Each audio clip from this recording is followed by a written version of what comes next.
Pemirsa Holiday Angkasa Wisata kembali menyambut kepulangan ratusan jemaah umroh di Bandara Internasional Sultan Mahmud Badarudin II Palembang.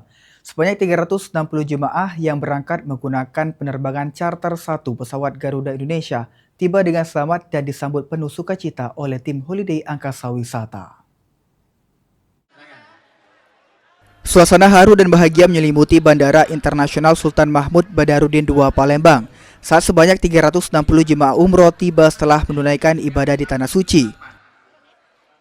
Para jemaah yang menggunakan penerbangan charter satu pesawat Garuda Indonesia disambut hangat oleh Ustadz Suparman bersama seluruh tim Holiday Angkasa Wisata.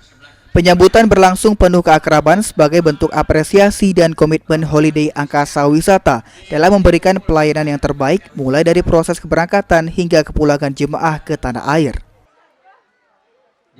Dalam kesempatan tersebut, Ustadz Suparman mengungkapkan rasa syukur atas tibanya seluruh jemaah dalam keadaan sehat dan selamat. Ia berharap seluruh rangkaian ibadah yang telah dilaksanakan di Tanah Suci diterima Allah Subhanahu wa Ta'ala dan membawa perubahan positif bagi kehidupan para jemaah. Selanjutnya kami ucapkan terima kasih kepada seluruh jamaah yang telah mempercayakan kepada kami Holiday Angkasa Wisata dalam kegiatan umroh Bapak Ibu.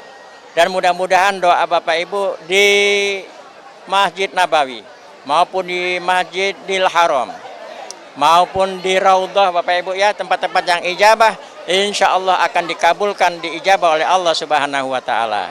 Lain kali Bapak Ibu kita berangkat lagi dengan sanak dulur anak cucung kita.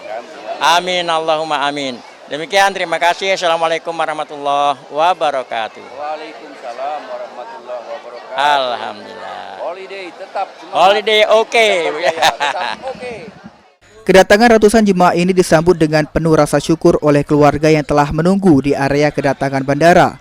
Momen pertemuan kembali antara jemaah dan keluarga berlangsung penuh haru, sekaligus menjadi penutup perjalanan ibadah umroh yang berjalan dengan aman, nyaman, dan lancar. Rian Kusuma, PAL TV.